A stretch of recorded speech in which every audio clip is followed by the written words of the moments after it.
What's up, guys? I'm here with Shelley. He is a wholesale specialist. How's it going, man? Good, how are you? Good, thanks for coming on. I appreciate it.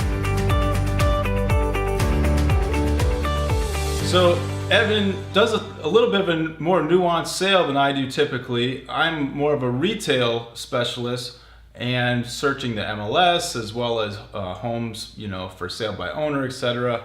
But tell me a little bit about what the wholesale process is for you and maybe what type of properties you guys are concentrating on. Typically what I'm working with are properties that have issues like title issues, like a probate case that maybe is 20 years old, tax delinquency, a property is needs to be redeemed in the next week or 2 weeks or it's going to go to tax auction. So I save properties from those sales. And then also I really work a lot with properties that need a lot of work. Rehabs in the $50,000, $100,000 range. Those types of properties are what I like to specialize in. Well, we've been hearing a lot about this iBuyer, scenario, and I wanted to kind of ask you because you come up against that sometimes. Sometimes that actually can be a good benefit for people. Can you kind of explain when that would be good versus working with someone like yourself? One of my biggest competitors is Zillow Offer, OfferPad, Open Door. But in reality, they're not a competitor to the properties that I'm looking for. Okay. I'm looking for properties that are more distressed than what an Open Door would want to buy. An Open Door wants to buy a property that they go in, maybe change the carpet, change the floors, throw some new paint on, and they're done, and the property doesn't need to be too old.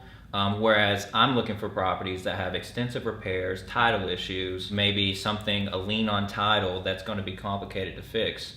Someone like an iBuyer, like Open Door and OfferPad, they're not even going to mess with those properties. They're going to just hand those on to someone else or just tell them that they can't give them an offer. Whereas my company, Simple Sale, we actively take on those properties. It may take days, weeks, months to clear up title or figure out what's going on with the rehab, but we will take on those properties. Yeah, and as a regular agent like myself, we can handle stuff like that, but it is, like Evan said, it is much more complicated and there can be, months and months, so you're not going to see as many of those things on the MLS, for example, because you do need a clear chain of title in order to close that sale. When would it behoove someone to use a iBuyer scenario versus someone like myself? The biggest differentiator that I see between a realtor and an iBuyer is that the seller of the home is wanting to get out of their property very fast and have a guaranteed cash offer for that property. Typically, someone like Zillow Offer can close within 14 days, assuming clear title. Whereas they're not going to get top dollar. That's the thing that you need to understand. A home seller that's using an iBuyer will not get top dollar, but they will have a guaranteed transaction in probably 14 days. And with a realtor, it may possibly be a slower process, but with a good realtor like Dave, you are going to get top dollar for your property and it's going to be a smooth transaction. Yeah. So that's the biggest differentiator that I see.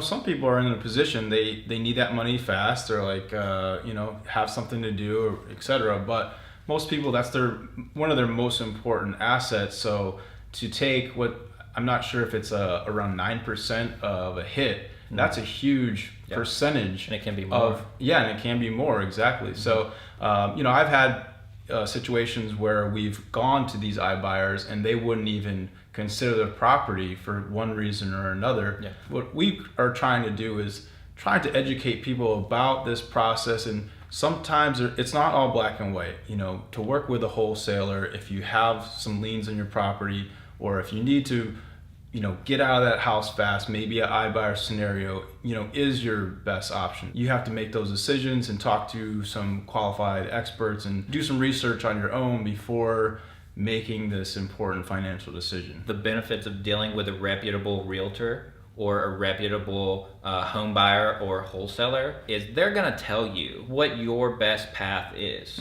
I have plenty of clients that come to me and I can't give them an offer that makes any sense. I tell them, you need to see a realtor, a reputable realtor, or if you're needing cash fast, an iBuyer is going to be able to give you a better offer than I can, because I can't take that much risk on a transaction. Yeah. So I think the biggest thing is dealing with someone reputable. Right.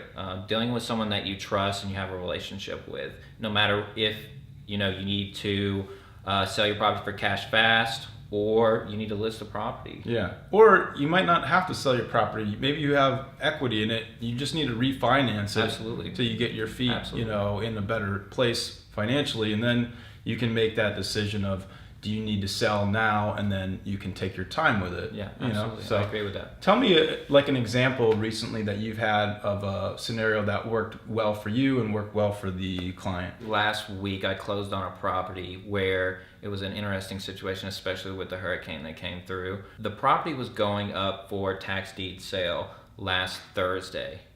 We could not close that property before Thursday due to a title issue. Okay. So I made a promise to the seller that I would save the property from the tax deed sale. So I redeemed the tax certificate, $7,000 up front. That was my risk.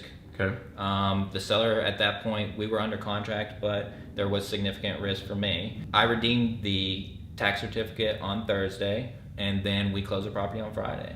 Okay. But those are the types of things that a reputable wholesaler or home buyer is going to do for you. You're not going to see someone that isn't reputable take on that type of risk or develop that relationship with a seller. Yeah. So that's one of the transactions that I look at and I say, that is what Simple Sale, my company, is all about. So you said reputable. I think that sometimes wholesalers get a bad rep because they are doing some kind of not always above the board kind of stuff, like simultaneous closings, etc. So tell me, like, what kind of pitfalls can you see, and obviously that you try to avoid in this process? I think the biggest thing that I see is transactions for a seller that is motivated, needs to get out of the property, and it gets held up in closing for what was supposed to be a 30-day transaction turns into a 60 or 90-day transaction because someone has the property under contract for more than what it's worth. They're not able to flip that contract. Now they're stuck. They're making seller promises, and the seller is believing them. They're not wanting to lose out because every other offer they have may be $10,000, $20,000, $30,000 less, which is a lot of times where I'm at. I'm a lower offer, but I'm telling them,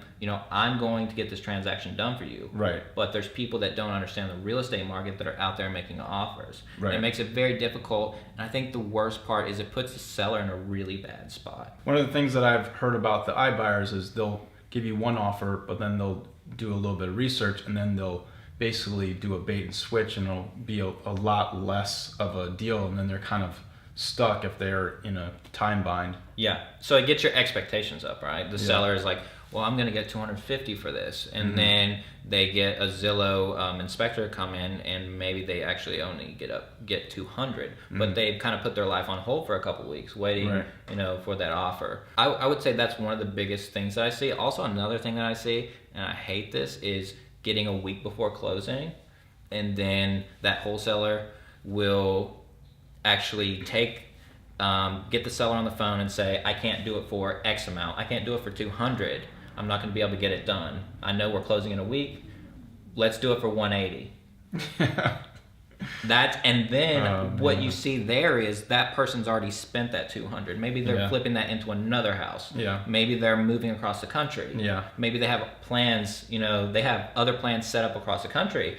What is that seller going to do at that point? They have no other relationship with anyone else at that point. They plan their life out. They're going to take that $20,000 reduction, and that is horrible. Yeah. That is horrible.